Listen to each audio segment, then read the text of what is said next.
السلام علیکم۔ آج میں آپ کے ساتھ طلاق کی ایپیسوڈ 3 شیئر کروں گی۔ اگر آپ نے پہلی 2 قسط اس کی سننی ہے تو آپ میرے چینل پر جا کر سن سکتے ہیں۔ اگر آپ میرے چینل پر نیو ہے تو میرے چینل کو سبسکرائب کر لیں تاکہ آنے والی اپڈیٹ آپ لوگوں کو ملتی رہے۔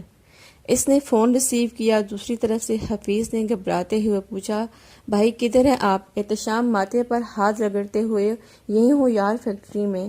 آج کام کچھ زیادہ تھا، بس نکل رہا ہوں، اور فون بند کر دیا۔ رات جب احتشام گھر پہنچا تو گھر میں ایک عجیب سناٹا چھایا ہوا تھا۔ اس نے بچوں کے کمرے کا دروازہ کھولا تو سمرین وہاں بچوں کے ساتھ لیٹی تھی، اب نہ جانے سو رہی تھی یا اپنی قسمت پر رو رہی تھی۔ احتشام بوجھل قدموں کے ساتھ اپنے کمرے میں آ گیا۔ وہ واش روم گیا، اپنا نائٹ سوٹ پہنا اور بستر پر بیٹھ کر پھر ایک سگریٹ سلگا لی۔ وہ عموماً گھر میں سگریٹ نہیں پیتا تھا، مگر اس کے دل اور ذہن میں ایک الجھن، کشمکش اور الجھن مسلسل جاری تھی کہ سب کیسے ہوگا، کیا ہوگا۔ یہی سب سوچتے سوچتے نہ جانے کب اس کی آنکھ لگ گئی۔ 2 دن تک یہ سلسلہ ایسے ہی چلتا رہا۔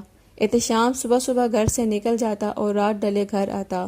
وہ سمرین جو اس کو پانی بھی وقت وقت پلاتی تھی، اب اسے یہ ہوش بھی نہیں تھا کہ احتشام کیا کھا رہا ہے، کہاں ہے۔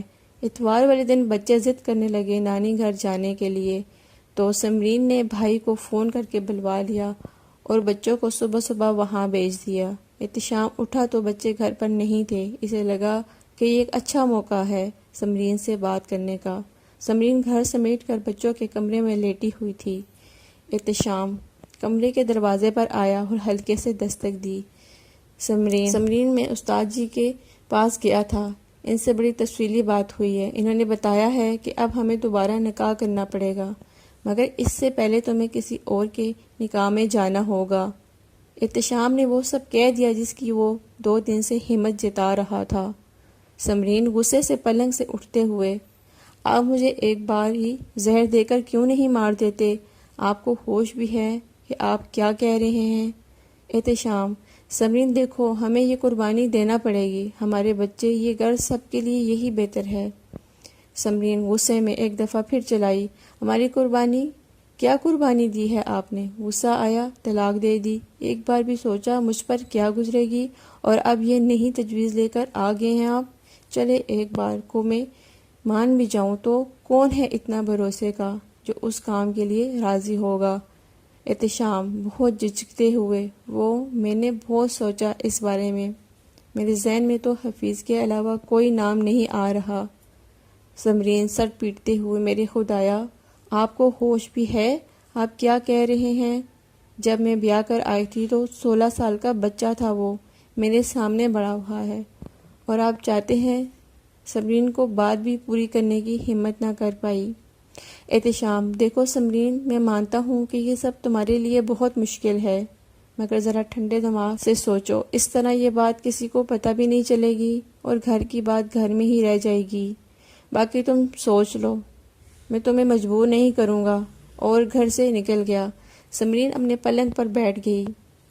اس کے ہاتھ پاؤں ابھی بھی کپ کپا رہے تھے۔ وہ بہت پریشان تھی۔ دل کہہ رہا تھا کہ بھاگ جائے، مگر دماغ سے سوچتی تو بچوں اور گھر کی فکر میں احتشام کی بات ماننے کے علاوہ کوئی نظر نہیں آ رہا تھا۔ سمرین نے اپنی پوری زندگی میں احتشام کے علاوہ کسی دوسرے مرد کا تصور بھی نہیں کیا تھا، اور آج اس کا اپنا شوہر اسے اپنے بھائی سے نکاح کرنے کے لیے کہہ رہا تھا۔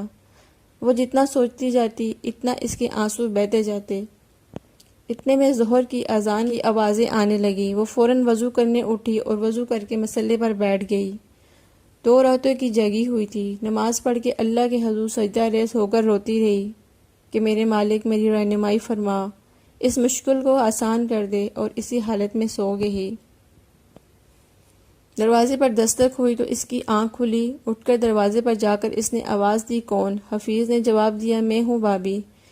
حفیظ اس کو دروازے پر موجود پا کر سمرین کی دھڑکن اچانک تیز ہو گئی۔ وہ سوچنے لگی، یا خدایا، کہ احتشام نے اس سے تو کوئی بات نہیں کر دی۔ اکثر وہ حفیظ کے لیے بے دریغ دروازہ کھول دیا کرتی تھی، مگر آج نہ جانے کیوں اس نے پوچھا، ہاں بولو حفیظ۔